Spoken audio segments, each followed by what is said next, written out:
Hi guys, इस video में आज हम सोल 9 का 51 और जे डायनेस्टी सीजन 2 का पार्ट 10 एक्सप्लेन करेंगे। अगर आपने सीजन 1 और जे डायनेस्टी के सीजन 2 के पार्ट्स नहीं देखे तो प्लेलिस्ट लिंक डिस्क्रिप्शन में है। तो फर्स्ट सोल 9 पार्ट 51 को देखते हैं। जैसे कि लास्ट एपिसोड में हमने देखा कि यू हाउ पोसेidon पेविलियन में मेडिटेट कर रहा था और फिर तभी उसकी सोल पार्ट 30 को पार कर जाती है। ज़्याओ भी सोल पार्ट 30 को पार कर गई है और तीनों ही काफी खुश है। लेकिन तभी वहाँ एक भूकंप सा आने लगता है और एक बहुत ही गहरी आवाज में एक आदमी बोलता है कि स्वानसी बाहर निकलो। यू हाउ के पास मिस्टर मू बैठे हैं और वो कहते हैं कि तुम चिंता मत करो, इसको मास्टर स्वानसी और बाकी लोग संभाल लेंगे। ये बहुत सारे लोग आए हैं और मिस्टर स्वानसी भी एकेडमी के ताकतवर लोगों को साथ लेकर आगे आसमान में चले जाते हैं। एकेडमी के सारे डिसाइपल्स अटैकिंग पोजीशन में आ जाते हैं और फिर सामने से न्यू मेन सेक्ट के ताकतवर लोग आते हैं। इसका नाम डू लाओ गुआई है और मिस्टर स्वानसी कहते हैं कि तुम यहाँ क्यों आए हो,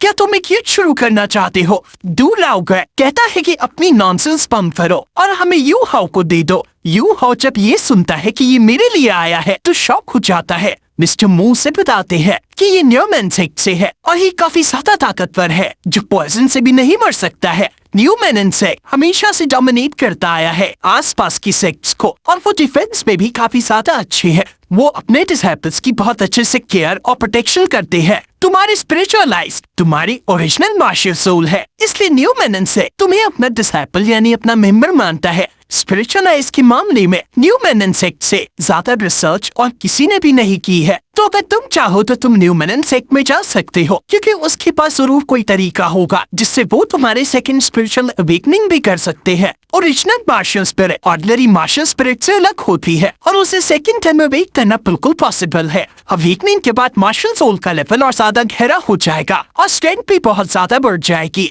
तो बताओ, क्या तुम न्यू मेन सेक्ट ज्वाइन करना चाहते हो? यू हाउ साफ मना कर देता है कि श्रेक मेरा घर है और वाला कोई अपने घर को कैसे छोड़ सकता है। मैं श्रेक को छोड़ने का फैसला अपनी जिंदगी में कभी नहीं लूंगा। वहीं दूसरी तरफ मिस्टर स्वानसी अपने मार्शल अवतार में आ जाते हैं और डू लाओ गुआई भी उस पर अटैक करने के लिए अपनी मार्शल स्पिरिट को एक्टिवेट कर देता है और फिर दोनों एक दूसरे पर हमला कर देते हैं। उन दोनों के हमले के विस्फोट से दोनों ही दूर जाकर देते हैं। डू लाओ गुआई कहता है कि तुम और मैं दोनों ही लेवल 98 पर है, लेकिन मेरे पास 2 लाख साल पुरानी सोल रिंग्स आता है जिससे अगर तुम में और मुझ पर फाइट होगी तो मैं जीत जाऊंगा। तुम मुझे नहीं रोक सकते हो। अब तभी वहाँ पोसेidon लाइट आती है और डू लाओ गुआई ये देखकर शॉक हो जाता है कि मिस्टर मू मरे नहीं है। मिस्टर मू कहते हैं कि लगता है कि तुम इतिहास को भूल गए हो जो फिर से यहाँ हमें तंग करने चले आए। तुम्हें बस इतना ही जानने की जरूरत है कि यू हाउ ने यही रोकने का फैसला किया है, इसलिए अब तुम और कोई कैलकुलेशन मत करो। अगर करोगे तो तुम्हारी तेल भी आज से 13 दिन बाद मना दी जाएगी। डू लाओ गुआई समझ आता है कि समझदारी अभी पीछे हटने में ही है, इसलिए वो कहता है कि मैं आपका सम्मान करता हूँ, इसलिए आपकी खातिर मैं अब यहाँ से जा रहा हूँ, लेकिन यू हाउ पर हम इतनी जल्दी हार नहीं मानेंगे। डू लाओ गुआई अब अपने डिसाइपल्स को वापस चलने को कहता है और कहता है कि हम आपसे बाद में मिलेंगे। मिस्टर जुआन अब मिस्टर मू के आगे आता है और उनको ग्रीट करता है। मिस्टर मू शाओ से को सिटी के लोगों के पास जाकर उन्हें शांत करने को कहते हैं क्योंकि वो अभी बहुत डर गए हैं और बाकी सभी को वापस जाने को कहते हैं। लेकिन वो मिस्टर जुआन को अपने पास बुलाता है और कहता है कि तुम्हें हमेशा इतना गुस्सा रहने की जरूरत नहीं है कि वो किसी का भी हमारे सामने ऐसे एरोगेंट बिहेव करना नहीं सह सकते हैं। मिस्टर मू उसे समझाते हैं कि न्यू मेन सेक्ट का वो लीडर भी बहुत ज्यादा बड़ी हस्ती है। मैं एक बार उससे लड़ चुका हूँ, हालांकि मैं उससे जीता था, लेकिन वो सिर्फ मेरा लक था। उससे लड़ने से ही मैं घायल हुआ था और मेरे शरीर में ये हमेशा की ये डिसेबिलिटी आ गई थी। ड्रैगन गॉड डॉलो ने पहले ही अपनी ग्लोरी खो दी है। वो अपने बारे में कह रही है क्योंकि पहले उसको सभी ड्रैगन गॉड डॉलो के नाम से जानते थे, लेकिन अब उनका डर कहीं नहीं रहा है। मिस्टर स्वान कहते हैं कि आप ऐसा ना कहो, आप श्रेक एकेडमी के सबसे ज्यादा सीनियर मेंबर हो और हमेशा रहोगे। मिस्टर मू कहते हैं कि इंसान को कभी न कभी तो ऊपर जाना ही होता है और लगता है कि मेरा अंत अब दूर नहीं है। ये सुनकर सभी शॉक हो जाते हैं कि आखिर ये आप क्या कह रही हो। मिस्टर मू हंसते हुए कहते हैं कि तुम चिंता मत करो, अभी मैं नहीं मरने वाला हूँ। वो यू हाउ को अपने पास बुलाते हैं और कहते हैं कि जब मैंने पहले तुम्हें देखा था तभी मैं समझ गया था कि तुम अपने साथ कई कहानियाँ लेकर आए हो और उन सभी कहानियों में बेइंतहा दर्द है। ये सुनकर वैन डाम और ज़्याओ को भी बुरा लगता है, लेकिन मिस्टर मू उसे समझाते हैं कि तुम अब उस दर्द को पी जाओ क्योंकि अब तुम बड़ा सोल मास्टर बनने की राह पर आ गए हो।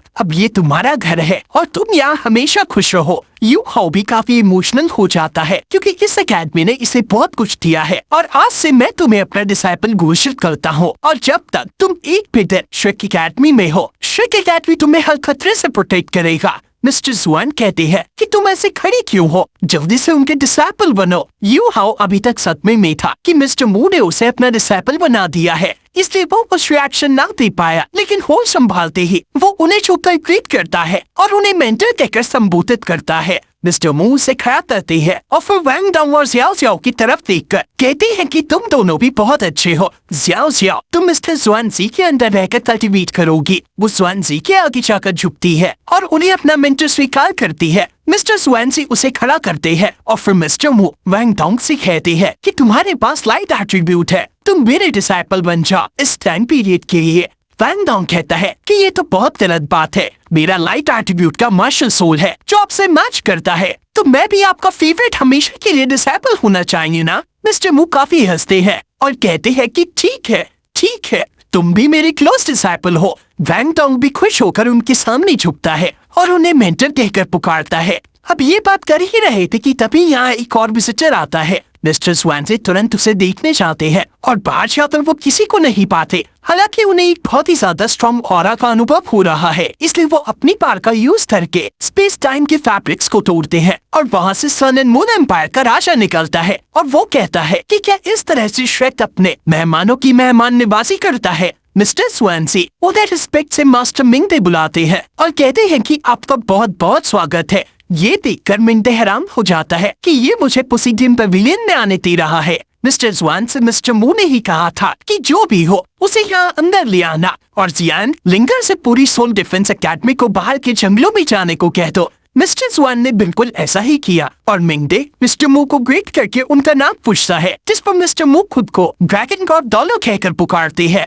मिंगदे उनके सामने ग्रीट करके उनसे माफी मांगता है कि माफ करना, मैंने आपको पहचानने में देर कर दी। मिस्टर मू कहते हैं कि क्या तुम स्पॉट ऑफ डिफाइन जजमेंट के लिए आए हो? अगर ऐसा है तो मुझे माफ कर दो क्योंकि हम वो तुम्हें नहीं दे सकते हैं। उस स्पॉट ने हमारे डिसाइपल को बहुत ज्यादा घायल कर दिया है, उसकी अब मरने जैसी स्थिति है, लेकिन हम तुम्हें ये जब लौटा सकते हैं अगर तुम्हारे पास हमारे डिसाइपल को ठीक करने का कोई रास्ता हो। मिंगदे उस स्टूडेंट को देखने को कहता है और सभी माँ स्याओ त्याओ को जहाँ रखा है वहाँ जाते हैं। वहाँ माँ स्याओ त्याओ बर्फ के सिले पर सील हुई पड़ी है। उसकी ये हालत देखकर यू हाओ को बहुत बुरा लगता है, लेकिन मिस्टर स्वान उसे शांत करते हैं और मिंगदे अब इसकी हालत को देखते हैं। ये एलियन फायर का ब्लैक स्लैश है और डार्क पार अंदर तक घुस चुकी है और मुझे डर है कि अगर फोर्सफुली इसको बाहर निकाला गया तो बॉडी को भी हार्म हो सकता है, इसलिए अभी के लिए तो यही सही है कि इसको ऐसे ही सील रखा जाए। मिंगदे कहते हैं कि अगर यही बात है तो अभी हम स्वॉर्ड ऑफ जजमेंट को नहीं लौटा पाएंगे और तुम हमारे साथ अब सेकंड फ्लोर पर चलो, मुझे तुमसे कुछ बातें करनी है। क्या तुम बता सकते हो कि पोसीडियन पवेलियन ज्यादा स्ट्रॉन्ग है या फिर मिंगदे कहता है कि ये तो मैं कैसे बताऊं क्योंकि मैंने पोसीडियन पवेलियन को अच्छे से नहीं जाना है। क्यों ना मैं और मिस्टर स्वान फाइट कर लेते हैं और फिर पता ही चल जाएगा कि कौन ज्यादा स्ट्रॉन्ग है। अगर हमारे बीच 100 मीटर का डिस्टेंस होगा तो मिस्टर स्वान जीत जाएंगे। अगर डिस्टेंस इंक्रीज होकर 1 किलोमीटर का हो जाएगा तो मैं खुद को बचाकर भाग सकने में कामयाब हो पाऊंगा, लेकिन अगर डिस्टेंस 10 किलोमीटर का होगा तो मैं आसानी से जीत जाऊंगा और अगर कोई हमारे बीच युद्ध होगा तो मिंगदे दान तो पक्का जीत जाएगा ही। मिस्टर मू कहते हैं कि तुम बहुत कॉन्फिडेंट लग रहे हो। मैं एक बार तुम्हारे सोल गाइडेंस डिपार्टमेंट आया था और वहाँ तुमने काफी अच्छी तरक्की की है। लगता है कि एक दिन ऐसा भी आएगा जब soul guide to martial soul master को हमेशा के लिए ओवरकम कर देंगे। फिर वो लोग स्टूडेंट एक्सचेंज प्रोग्राम की बात करते हैं कि हमें इसकी तरफ भी आगे देखना चाहिए ताकि हमारी टेक्नोलॉजीज और मेथोडोलॉजीज आपस में एक्सचेंज हो सके। अब इस विजिट के लिए मिंगदे उन्हें एक लेवल 9 का defensive soul guide tool gift में देता है कि इसका नाम रेड डस्ट ब्लेसिंग है और फिर अब वो उनसे विदा मांगता है। मिस्टर स्वान उसे बाहर ले जाने लगते हैं। अब तभी उसके चाहते ही सोल गाइडेंस डिवीजन के हेड यहाँ आते हैं और मिस्टर स्वान उनसे पूछते हैं कि क्या तुमने वो कर दिया जो मैंने कहा था, जिस पर वो दोनों खुश होकर हाँ कहते हैं और फिर हमें पता चलता है कि मिंगदे यहाँ मोटिव से आया था। मिंगदे यहाँ आकर बड़ी बड़ी सोल मास्टर्स का ध्यान अपनी तरफ खींचना चाहता था ताकि बाकी लोग यहाँ श्रेक एकेडमी के चारों तरफ सोल गाइडेंस टूल की कैनन्स इंस्टॉल कर सके और इसमें वो कामयाब भी हो गए। लेकिन श्रेक एकेडमी की सोल गाइडेंस डिपार्टमेंट ने मिस्टर मूक के कहने पर इस पॉसिबिलिटी को भांप लिया और उन्हें उन सभी वेपन्स को खराब कर दिया है। ये देखकर मिंगडे को बहुत ज्यादा गुस्सा आता है कि श्रेक एकेडमी तो उनसे ज्यादा स्मार्ट निकला और फिर यही एपिसोड खत्म हो जाता है। तो अब हम जी डायनेस्टी को देखेंगे। तो अब हम जी डायनेस्टी सीजन 2 का पार्ट 10 देखेंगे, लेकिन अभी इसे शुरू करने से पहले हम पिछले पार्ट का एक रिकैप देख लेते हैं। तो पिछले पार्ट में हमने देखा कि जाओ फेंग और लू उस जगह पर पहुंच चुके थे जहां से उस ट्रेशर की एनर्जी निकल रही थी। हालांकि यहाँ आकर इनमें लड़ाई शुरू हो जाती है क्योंकि वो दोनों ही एक दूसरे को वो ट्रेशर नहीं लेने दे सकते थे। वैसे अब उसी दौरान बाकी सभी भी वहाँ पहुँचते हैं। अब शायद उनमें भी लड़ाई हो सकती थी, लेकिन ऐसा होने के पहले ही अचानक से वहाँ पर उस ट्रेशर का प्रोटेक्टर आ जाता है, जो कि वही जायंट स्नेक है जो इन्हें पहले मिला था। और उसके आने के साथ साथ यहाँ उस गुफा का दरवाजा भी खुलने लगा था, लेकिन वो सिर्फ कुछ ही सेकंड के लिए खुलता है। इस वजह से वे भी कोशिश कर रही थे कि वे उस गुफा में जा सके, लेकिन यहाँ वो जायंट स्नेक उन्हें रोक रहा था। हालांकि साओ फेंग किसी तरह से उस गुफा में जाने ही वाला था, लेकिन तभी वो देखता है कि वो जायंट स्नेक लू पर हमला करने वाला है। इसलिए अब ये देखते हुए लू को बचाने के लिए जाओ फेंग लू को अपने साथ सीधा ही उस गुफा पे ले आता है, जिसके बाद वो गेट बंद हो गया और वो जायंट स्नेक बाकियों पर हमला करने लगा था। वैसे उस जगह पर जाओ फेंग के घोस्ट सेक्ट से आए हुए वो 2 मास्टर भी आ गए थे, जो अभी किसी तरह का फॉर्मेशन क्रिएट करने की कोशिश कर रहे थे। तो इस पार्ट की शुरुआत में हमें सबसे पहले इस गुफा के बाहर का सीन दिखाया जाता है, जहां हम देखते हैं कि वो जायंट स्नेक अभी फेंग, ज़ियायू और उस मॉन्क पर हमला कर रहा था। उसके अटैक बहुत पावरफुल थे, इस वजह से इन तीनों को ही बार बार पीछे हटना पड़ रहा था। साथ ही अभी उस जायंट स्नेक के मुंह से पॉइजनस ऑरा भी निकल रहा है, जिस वजह से ये चाहते हुए भी उसके करीब नहीं आ सकते थे। वैसे वो ये जानते थे कि जायंट स्नेक से लड़ना एक बेवकूफी होगी, इसलिए उन्हें बस किसी तरह से उस गेट के पास पहुंचना है, क्योंकि वो उस गुफा के अंदर जाना चाहते हैं। लेकिन उस जायंट स्नेक के होते हुए ऐसा करना नामुमकिन था। अब तभी अचानक से वहाँ एक और स्पिरिचुअल बीस्ट आ चुका था। ये एक फायर फेनिक्स थी, जो कि साइज में जायंट स्नेक की तरह ही बहुत ही ज्यादा बड़ी है, और अब उसके आते ही उन दोनों बीस्ट में लड़ाई शुरू हो गई थी। वैसे इसके बाद यहाँ से सीन चेंज होता है और हम बा गुफा के अंदर जाओ फेंग को देखते हैं। वह अभी बेहोश था, लेकिन ज़ियायू उसे जगाने की कोशिश कर रहा था। लेकिन अब तभी अचानक से वहाँ बहुत सारी गोल्डन एनर्जी फैलने लगती है। ये वही एनर्जी थी जो कि कुछ देर पहले उस गुफा से निकलते हुए सभी को यहाँ खींच कर लाई थी। ये एनर्जी अभी जाओ फेंग की बॉडी में जाती है, जिसके बाद जाओ फेंग की बॉडी पर लगी हुई सभी चोट हील हो जाती है, और साथ ही इसके बाद अब उसे होश भी आ गया था। अभी वह पहले तो ये चीज देखकर हैरान था कि आखिर उसकी सारी चोट कैसे ठीक हो गई, लेकिन फिर तभी उसकी नजर पास में ही लेडी लू पर जाती है। वो भी अभी जाओ फेंग की ही तरह यहाँ आकर बेहोश हो गई थी, लेकिन अब उसे देखने के बाद जाओ फेंग को अपनी लू के साथ वाली सारी पुरानी मेमोरीज याद आने लगी थी। वो अभी वाली लू में पहली वाली लू को देख रहा था, लेकिन तभी इतने में ही लू को होश आ जाता है, जिससे अभी सिचुएशन थोड़ी वियर्ड हो गई थी, लेकिन उन दोनों के ही हाथ साथ में थे। वैसे फिर जाओ फेंग तुरंत ही अपने हाथ को पीछे हटा लेता है। वैसे अब लू खड़ी हो जाती है। साथ ही अभी वो थोड़ी हैरान थी और सोच रही थी कि आखिर वे किस जगह पर आ गए। उसे बस इतना पता था कि वे उस गुफा के अंदर आ गए थे और फिर तभी से वे बेहोश है। अभी लू को ये तो पता ही है कि उसकी जान जाओ फेंग ने ही बचाई है, इसलिए अब वो जाओ फेंग से इसकी वजह पूछती है, लेकिन इस पर जाओ फेंग कहता है कि ऐसा कुछ भी नहीं है, उसकी किस्मत अच्छी थी, इस वजह से उसकी जान बच गई। क्योंकि जाओ फेंग के कहने के हिसाब से उसकी लू की जान बचाने के कोई इंटेंशंस नहीं थे। हालांकि असलियत तो सिर्फ हम ही जानते हैं। वैसे अभी लू को भी बहुत चोट लगी हुई थी, लेकिन तभी फिर से अचानक से ही वह गोल्डन एनर्जी वहाँ पर आती है और लू की चोट को भी हील करने लगती है। लू को भी अभी कुछ समझ नहीं आ रहा था, लेकिन अभी ये गोल्डन एनर्जी जिस डायरेक्शन से आ रही थी वो लू को हील कर वापस उसी डायरेक्शन में जा रही थी। अब दूसरी तरफ हम वहाँ बाहर उस फायर फिनिक्स को देखते हैं, जिसकी फाइट अभी उस जायंट स्नेक से चल रही है। हालांकि वो जायंट स्नेक वैसे तो बहुत ताकतवर है, लेकिन फिर भी वह फायर फिनिक्स के अटैक के सामने नहीं दिख पा रहा था।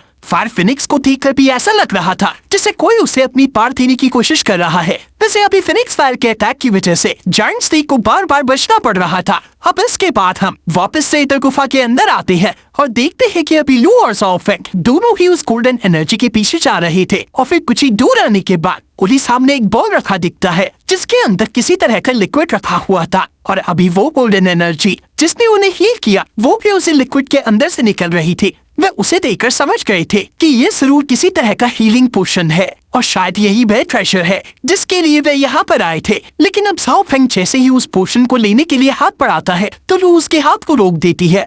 वे कहती है कि मैं ये तुम्हें आसानी से नहीं लेने दूंगी। जिसके बाद अब दोनों में फिर से लड़ाई शुरू हो जाती है। वो दोनों ही कोशिश कर रहे थे कि उस पोशन को पहले ले पाए, लेकिन एक दूसरे के अटैक को रोकने की वजह से उन दोनों के लिए ऐसा करना मुश्किल था। अभी वही दूसरी तरफ बाहर भी उस जायंट स्नेक और उस फायर फिनिक्स की फाइट हो रही है। फायर फिनिक्स के ताकतवर होने की वजह से जायंट स्नेक कोशिश कर रहा था कि वह छिपकर हमला करे, पर इसका कोई फायदा नहीं होता क्योंकि वह फायर फिनिक्स उसके हर एक अटैक को रोक लेती है। साथ ही अब उसे इतना गुस्सा आ गया था कि वह अपना बहुत ही ज्यादा पावरफुल अटैक करती है। वो अभी अपनी पूरी पार लगाकर फ्लेम थंडर टेक्निक का इस्तेमाल कर रही थी, जिसकी वजह से वहाँ की जमीन भी हिलने लगी थी और साथ ही वहाँ वो पत्थर भी टूटने लगे थे। वैसे इसके साथ साथ अभी कुछ हमले वहाँ उस गुफा के गेट पर भी जाकर लगते हैं, जिसे देखकर लग रहा था कि शायद वो गेट टूट सकता है। अभी वहाँ अंदर झाओ फेंग और लू की बहुत खतरनाक लड़ाई चल रही है, जिस दौरान वो ये भी देखते हैं कि जहाँ वो लड़ रही है वो जगह हिल रही है। और अब इसके बाद और कुछ अटैक वहाँ उस गेट पर लगने के बाद फाइनली वो गेट मतलब कि वो दीवार टूट जाती है।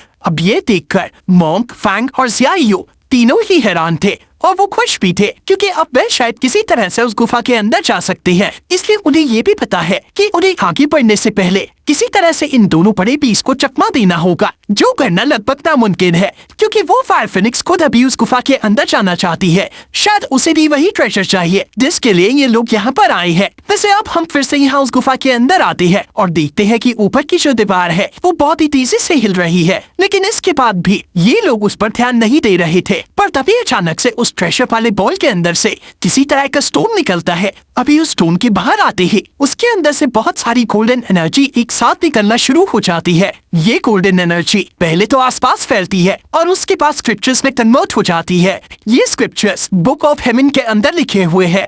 इस वजह से झाओ फेंग और लू उन्हें देखकर बहुत ही ज्यादा हैरान थे।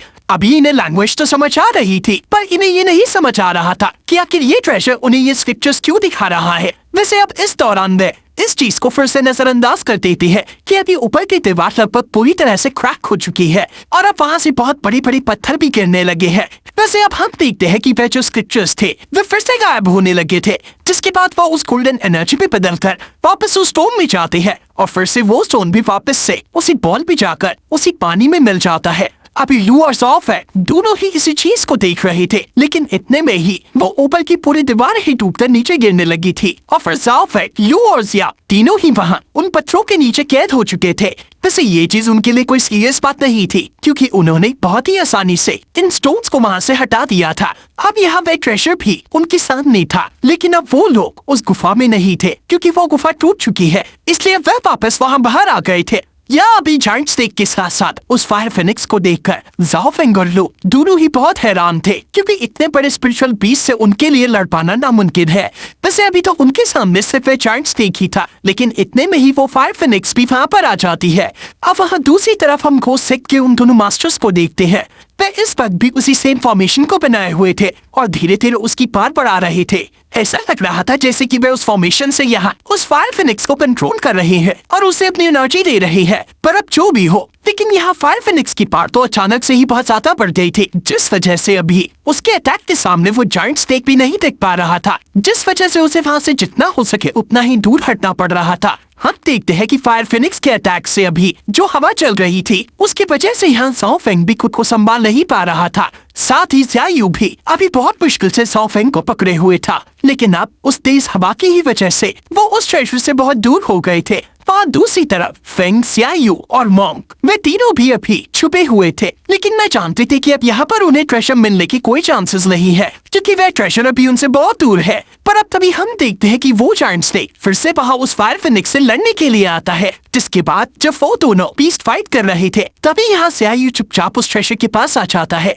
साथ ही अब वो उस पोशन को भी पानी समझकर बॉल को उठाते हुए उसके अंदर काफी सारा पोशन पीने लगता है। उसे देखने के बाद अभी सभी लोग बहुत ही ज्यादा हैरान थे। अभी झाओ फेंग डर गया था क्योंकि उसे डर था कि इस पोशन के बाद शायद ज़ियायू नहीं बच पाएगा, क्योंकि अब उस पोशन को पीते ही ज़ियायू अचानक से नीचे गिर गया था। अब तभी वह दोनों पीस भी अपनी फाइट रोक देते हैं, लेकिन तभी ज़ियायू अपने पेट को खुजाने लगा था। इसका मतलब वो मरा नहीं है, लेकिन उसने वो पूरा बॉल खाली कर दिया है, जिस वजह से वो दोनों ही बीस्ट अभी उसकी तरफ देख रहे थे, लेकिन अब इसी के साथ ये पार्ट यहीं पर खत्म हो जाता है। वैसे गाइस, हमने एक व्हाट्सएप चैनल ओपन किया है जिस पर आपको latest videos, latest anime news देखने मिलेंगी, इसलिए आप उसे भी फॉलो कर नोटिफिकेशन ऑन कर लेना।